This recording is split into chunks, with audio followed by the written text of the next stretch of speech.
Bismillahirrahmanirrahim. Ketemu lagi dengan Miss Sari. Di pertemuan kali ini, Miss akan membahas tentang sudut nih. Apa aja yang akan dibahas? Miss akan bahas pertama tentang konsepnya, pengertian-pengertian tentang sudut gitu ya. Lalu bagaimana menghitung sudut, serta bagaimana cara menggambar dan mengukur sudut menggunakan busur derajat. Oke, simak baik-baik ya. Yang pertama, konsep sudut. Nah, sudut itu adalah pertemuan dua ruas garis pada satu titik dan biasa dinotasikan dengan lambang seperti ini nih ya, lambang sudut. Nah, kalau digambarkan seperti ini ya. Nah, apa aja sih ini maksudnya? Ada daerah sudut, titik sudut, kaki sudut. Nah, daerah sudut ini wilayahnya ya, besarnya nanti ini berapa. Nah, kalau titik sudut itu titik perpotongan kedua kaki sudut. Nah, ini tadi ya, ini kaki-kakinya. Nah, berpotongannya di satu titik, itu adalah titik sudut. Ya, B ini adalah titik sudut. Lalu ada yang namanya kaki sudut.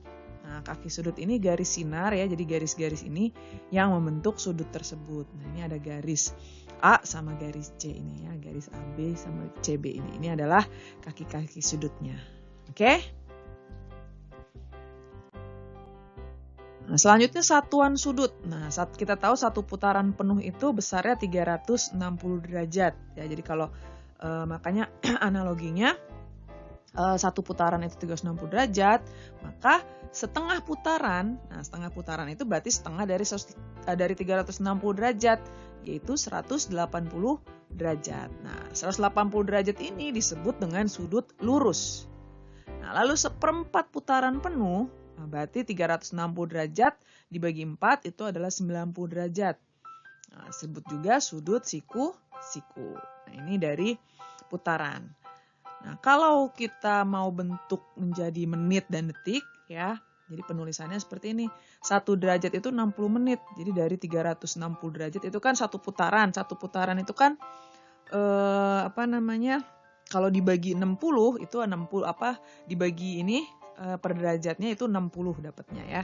Jadi 1 derajatnya itu adalah 60 menit. Nah, penulisannya itu 1 derajat itu lambangnya seperti ini ya, derajat. Kalau menit itu tanda petik 1 garis ini, 1 di atas gini ya, menit. Nah, 1 menit itu 60 detik. Nah, ditulisnya jadi 1 menit itu 60 detik. Kalau detik petiknya 2 gini. Ya, jadi 1 menit itu 60 detik.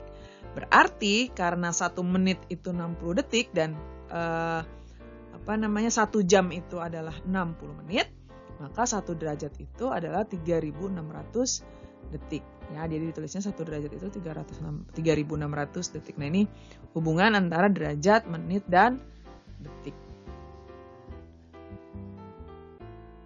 Selanjutnya, bagaimana kita menjumlahkan atau mengurangkan sudut. Ya, jadi kalau penjumlahan pengurangan itu sama kayak kalau kita ngurang angka biasa, desimal biasa ya, harus berdasarkan satuan. Jadi derajat, menit, dan detiknya itu harus sejajar. Kalau kayak kita mau desimal ada komanya kita harus lurusin gitu ya. Atau kalau ada puluhan, satuan, ratusan itu kan harus sejajar ya, ratusan sama ratusan, puluhan sama puluhan, dan per 10, jadi setelah di belakang koma juga harus sejajar. Nah, ini juga sama, satu lajur gitu ya. Nah, contohnya seperti ini. 23 derajat, 27 menit, 1 detik, ditambah 30 derajat, 18 menit, 9 detik. Nah, kalau kita mau mengerjakannya susun bawah, gini ya, maka seperti biasa, ini kan sudah sejajar nih satu lajur. Detik sama detik, menit-menit, derajat-derajat.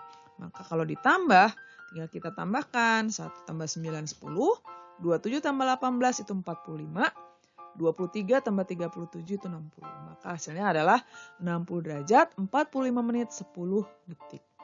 Nah, sekarang bagaimana kalau Miss punya soal seperti ini? Nah, 30 derajat, 32 menit, 15 detik, ditambah 27 derajat, 29 menit, 50 detik. Nah, ini bagaimana hasilnya? Nah, sama. Kita sejajarkan dulu ya, jadi satu lajur penjumlahannya. Nah, kalau kita jumlahkan biasa, 59 derajat, 61 menit, 65 detik. Nah, di sini terlihat ada lebih dari 60. Ya. Nah, ini nggak bisa nih, kita harus rubah. Bagaimana cara merubahnya? Sama seperti penjumlahan. Biasanya kan kalau udah lebih dari 10, kita taruh di atas gitu angka 1, di sininya sisanya gitu ya dikurangi 10. Nah, ini pun sama. Nah, jadi 59 derajat 61 menit 65 detik, ini kan udah lebih dari 60. Kita coret nih. Ya, kita coret dikurangi 60. Jadi 5 detik. Nah, satunya kan 65 dikurang 60 itu 5. Berarti 60 detik ya. 60. Kenapa dikurangi 60? 60 detik. 60 detik itu 1 menit. Maka menitnya bertambah dari 61 jadi 62. Nah, ternyata 62 ini pun kan kelebihan. Maka 62 ini kita kurangi lagi 60 menit. 60 menit itu 1 derajat. Nah, sehingga 59 ditambah 1 derajat jadi 60 derajat. Maka untuk soal ini hasil akhirnya adalah 60 derajat 2 menit 5 detik. Gitu ya. Sekarang kita coba bagaimana kalau pengurangan. Nah, pengurangan itu sama ya, kita harus tuliskannya dengan satu lajur. Nah, contohnya 23 derajat, 27 menit, 12 detik dikurangi 15 derajat, 18 menit, 5 detik. Nah, kita kurangi sama yang sejenis kita kurangi, 12 kurang 5, 7, 27 kurang 18, 9, dan 23 kurang 15, 8. Maka hasil akhirnya 8 derajat, 9 menit, 7 detik. Nah, sekarang bagaimana kalau bentuk soalnya seperti ini? 32 derajat 15 menit 15 detik dikurangi 27 derajat 29 menit 50 detik.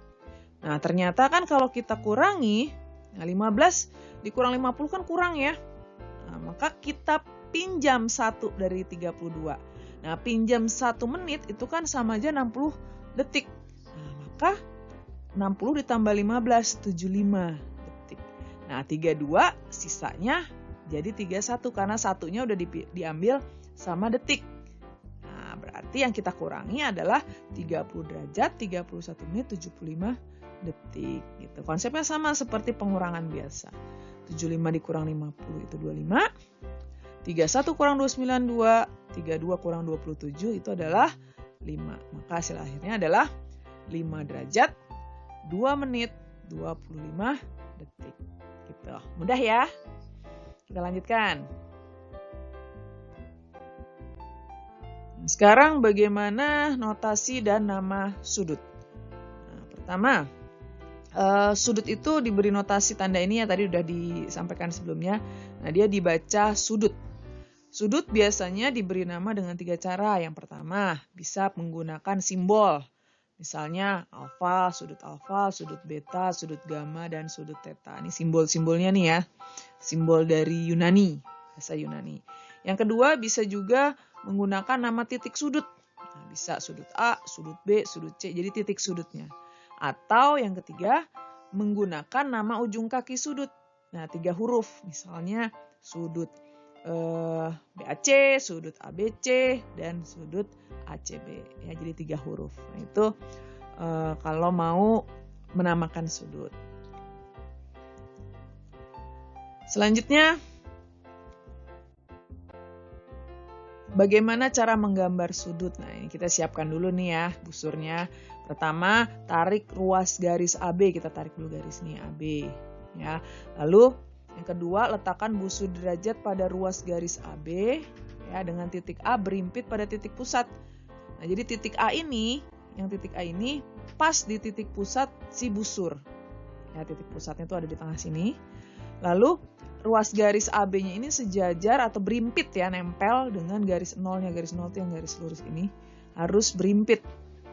Nah, sekarang yang ketiga itu tandai titik tetap. Misalkan kita mau gambar 30 derajat, maka kita ukur nih 30 mana? Oh, 30 di sini nih. Ya, kita pakai skala yang luar karena kita mau bikin sudutnya yang asalnya dari sini nih ke arah searah jarum jam ya, muternya ke sana kanan. Nah, maka nolnya kan di sini. Jadi 0, 10, 20, 30. Oh, 30 di sini. Tandain aja di sini. Kita misalkan C. Nah, terakhir kita angkat busurnya, kita tarik garis titik C tadi menuju ke A. Nah, terbentuklah sudut BAC. Nah, besarnya ini 30 derajat. Nah, ada ketentuan nih, kalau sudutnya diukur searah jarum jam, sama seperti kita tadi ya, searah jarum jam kan berarti ke arah kanan gini. Nah, maka kita pakai skala yang luar, yang atas nih. Nah, ini skala luar untuk menentukan sudutnya. Tapi kalau berlawanan arah jarum jam, misalkan kita mau bikin sudutnya dari kanan ke kiri gitu, maka kita pakai skala yang dalam. Nah, itu menggambar sudut. Selanjutnya bagaimana mengukur sudut? Nah, mengukur sudut misalkan ini ada kita sudut ABC nih. Ya, yang pertama kita taruh dulu busur derajatnya. Ya, lalu titik sudutnya, nah kalau di sini titik B sudutnya ya, titik sudutnya itu harus nempel berimpit dengan titik pusat busur. Ya, lalu si alas busur ya, garis yang lurus tadi yang 0 tadi itu harus berimpit dengan ruas garis AB si kaki sudutnya. Ya, jadi nempel pas 0-nya ini ada di kaki sudutnya. Lalu kita cek tuh, lihat kaki sudut satunya lagi, dia nempelnya di mana. Nah, kebetulan di sini kita lihat yang 50 apa 130 nih. Nah, kalau kita lihat kan ini kita mau mengukurnya berlawanan arah jarum jam. Maka kita pakai skala yang dalam. Nah, kita lihat, oh dia arahnya ke 50 nih, nempelnya di 50. Nah, berarti sudut ABC itu adalah besarnya 50 derajat. Nah, jadi diingat, kalau sudut yang diukur searah jarum jam seperti contoh menggambar sudut tadi ya, maka kita pakai skala luar. Kalau sudut yang diukur berlawanan arah jarum jam seperti contoh mengukur ini ya, kita mengukurnya berlawanan arah jarum jam, maka menggunakan skala yang dalam yang di bawah ini. Gitu ya, bisa dipahami ya. Oke, kita lanjutkan. Nah, sekarang jenis-jenis sudut. Nah, jenis-jenis sudut apa nih? Yang pertama ada sudut lancip. Sudut lancip itu besarnya kurang dari 90 derajat. Nah, ini nih kurang lebih ya. Kalau 90 derajat kan siku-siku gitu ya, tegak lurus gitu ya. Yang kedua ada yang namanya sudut tumpul. Kalau sudut tumpul itu dia lebih besar dari 90 tapi kurang dari 180 ya. Yang ini nih alfanya. Lalu ada yang namanya sudut siku-siku. Kalau sudut siku-siku besarnya pas 90 derajat. Selanjutnya ada sudut lurus. Sudut lurus itu besarnya 180 derajat. Dan yang terakhir ada sudut refleks. Sudut refleks itu besarnya antara 180 sampai 360 yang di luar ini nih ya. Jadi lebih besar dari 180 tapi kurang dari 360 derajat. Nah, ini jenis-jenis sudut. Oke, selanjutnya hubungan antar sudut. Sudut itu bisa pertama berpenyiku. Nah, berpenyiku disebut juga komplement. Nah, karena berpenyiku ingat sudut siku-siku itu besarnya 90 derajat. Berarti kalau sudut berpenyiku, dua sudut itu totalnya 90 derajat. Nah, dia disebut berkomplement.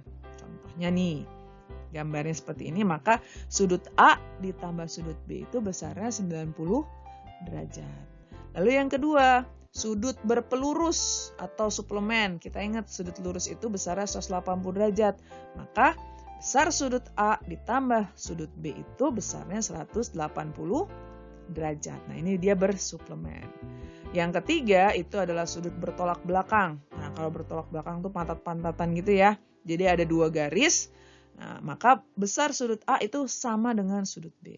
Dan besar sudut C sama dengan besar sudut D. Karena bertolak belakang. Nah, ini hubungan antar sudut. Nah, sekarang Miss mau kasih contoh bagaimana cara menghitung besar sudut.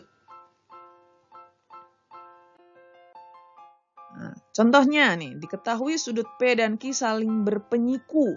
Nah, ingat berpenyiku ya. Besar sudut P-nya 4x kurang 13 dan sudut Q-nya 3x tambah 5. Berapa besar sudut Q? Nah, ingat, kalau berpenyiku maka totalnya 90 derajat. Sehingga 4x kurang 13 ditambah 3x tambah 5 sama dengan 90. Nah, aljabar masih ingat ya. Berarti 4x tambah 3x itu 7x, min 13 tambah 5 min 8. Sama dengan 90. Lalu 7x sama dengan 90 tambah 8. Maka 7x sama dengan 98, x-nya 98 per 7 sama dengan 14. Sudah selesai belum? Belum. Yang ditanya adalah sudut Q. Sudut Q itu adalah 3x tambah 5. Nah, karena kita sudah tahu X-nya 14, maka sudut Q-nya 3 dikali 14 ditambah 5. Sama dengan 42 tambah 5, yaitu 47 derajat. Maka sudut Q-nya 47 derajat. Oke, satu soal lagi. Nah, diketahui sudut A dan B bersuplemen. Nah, bersuplemen ya, berarti totalnya 180. Sehingga 3X tambah 25 ditambah 4X tambah 15 sama dengan 180. Nah, tinggal kita hitung ya. 7X tambah 40 sama dengan 180. 7X-nya 180 dikurang 40. Maka 7X-nya sama dengan 140. X-nya 140 bagi 7 sama dengan 20. Nah, udah selesai belum? Belum, baru X nih. Ya, kita cari dulu sudut A-nya. Sudut A-nya 3X tambah 25. Karena X-nya 20, maka sudut A-nya 3 dikali 20 ditambah 25. Sama dengan 60 tambah 25. Maka besar sudut A-nya adalah 85 derajat. Nah, selanjutnya karena yang ditanya adalah komplement sudut A, berarti karena komplement itu totalnya kan 90. Komplement sudut A berarti 90 dikurangi 85 sama dengan 5 derajat. Gitu ya. Jadi mesti berhati-hati dengan soalnya. Ya, jangan sampai salah. Oke. Begitu sekian dari Misari ya. Mudah-mudahan bisa difahami nih materi tentang sudut. Ya, kalau ada yang kurang jelas bisa diputar ulang videonya. Kalau masih kurang paham juga boleh tanya Misari. Oke. Mudah-mudahan bermanfaat. Kita ketemu lagi di video-video Misari berikutnya.